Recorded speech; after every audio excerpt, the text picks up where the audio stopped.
Mr. Reynolds, is energy a sector ripe for what Labour now calls common ownership?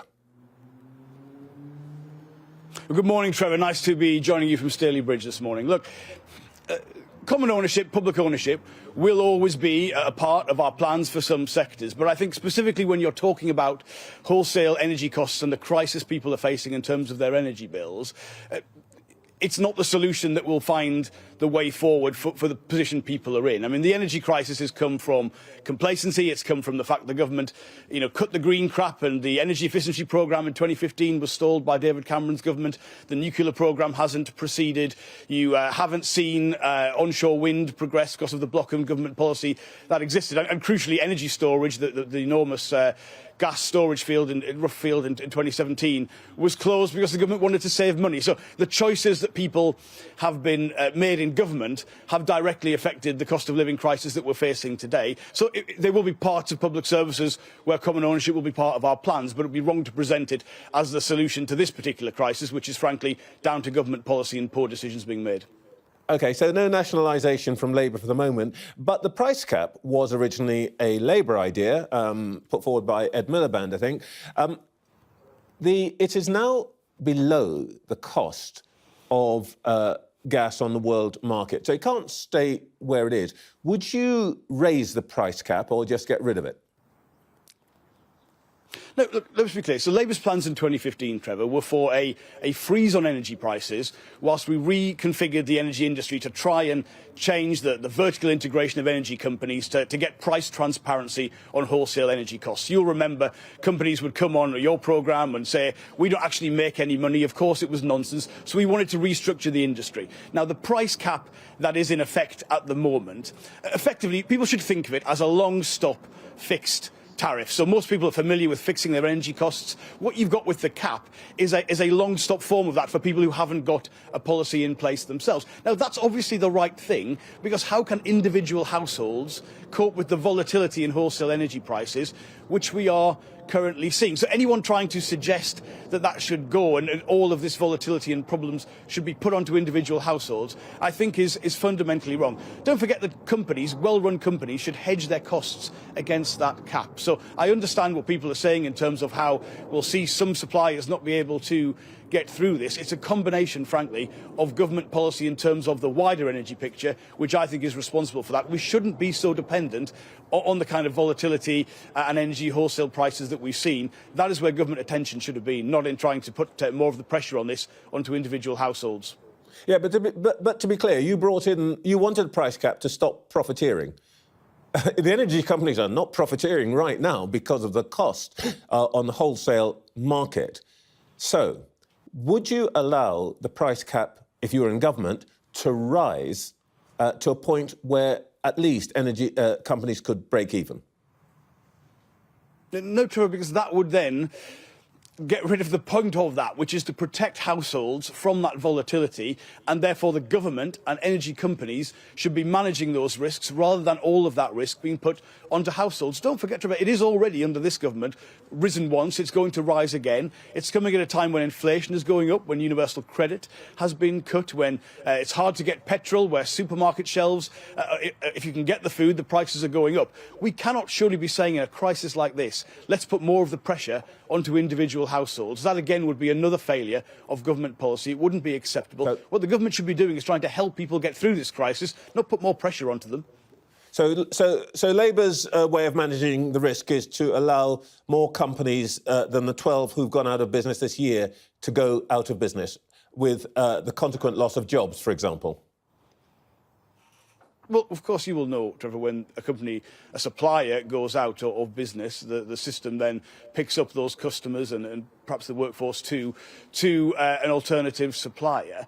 But let's be clear, not the whole right workforce. Now, everyone in this country should be worried about the cost of living crisis and the pressure on British households this winter. I'm sorry, I'm not going to in any way accept that the way through this is to put more pressure on those households when they've had that universal credit cut, when they've had inflation going up, when supermarkets are under such strain and you can't get the food you need, and if you can get it, you've got to pay a premium for it. the government's got to have a plan for this. It can't just masquerade the crisis it has made from its own incompetence as some sort of transition plan to a better future. They didn't even mention this until a fortnight ago. So any government minister coming on your programme saying, look, we've had a look at this, it's all part of a plan, and people are going to have to take more of the pressure. No, I absolutely do not accept that whatsoever. Well, I do want to concentrate a bit on Labour's position, because the logic of what you're saying is not going to raise the price cap. We want to protect households. We've seen where that leads us already this year, with companies going out of business, reducing the number of companies in the market. We may soon be back to the big six. Why can't the Labour Party just say what Mr Miliband was going towards 5 years ago? Actually, this may be a sector the economics of which lend itself to state ownership.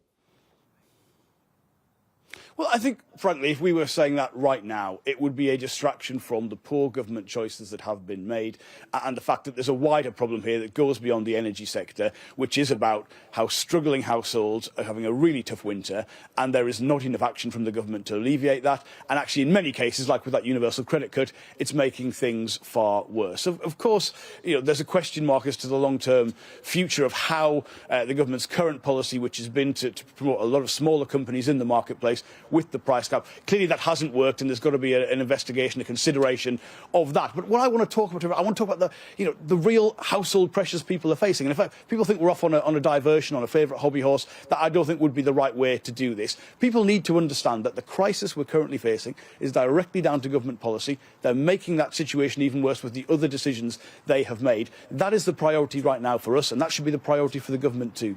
So what would you do differently now? What would you have said if you'd been sitting in the Secretary of State's seat this morning? Well, if I was responsible for energy policy, first of all, I wouldn't have stalled the nuclear programme. I would have proceeded with a very significant energy efficiency programme. There's huge gains. The UK's housing stock is incredibly inefficient, and there's huge gains that can be made, not just for the climate emergency, but also for people's bills. If we do that, we shouldn't have had the ban on onshore wind farms. That has clearly been self-defeating. There are huge things that the government could do that it has not done on energy policy. But the only way to address that is with those good decisions. You're telling me what the government should not have done. I'd really like to know what you would do today. Well, of course, the pressure that is being felt is directly on household budgets, so they shouldn't have proceeded with that cut to universal credit. There should be serious action in the labour market on things like fire and rehire to make sure people's jobs are more secure and their wages are better. There should be fair pay agreements. The minimum wage should rise to £10 an hour for all age groups, so you haven't got the unfair age differentials. These are the real actions the government should take for people's household budgets to make a difference. That's what they're not doing. That they're making things worse for people through things like that cut to universal credit, and then they've got the cheek to come and say, actually, you've never had it so good. Wages are rising. They're clearly not for most households. The real wages are clearly lower than they were because of the other cost of living pressures that people are facing. So to try and sell this as some sort of plan, some grand plan from the government, no, I don't accept that. I think the government needs to take real action on household budgets and help people get through this winter. So in essence, to be clear, the first thing you do is spend another £6 billion on universal credit. Now, if I was the Secretary of State for Work and Pensions rather than the Shadow, I would not have proceeded with that cut for 6 million households. Yes, there is a short-term cost. You will know, Trevor, as people go back into work, that cost then diminishes because it's a means-tested benefit, a means-tested household benefit, so people do go back into higher-paying jobs. They don't qualify for it, so the cost automatically comes down. But also there are people who can't work, people with serious disabilities. Okay. How are they going to get through this winter? That's a huge problem. Right. But crucially as well, in terms of recovering from the pandemic, do we want to take that spending from local shops and local services? Every decision we have to make as a country will be made harder if we don't come out of the pandemic in the best possible way, and taking that money out of local economies, I'm afraid, is the wrong decision for the country.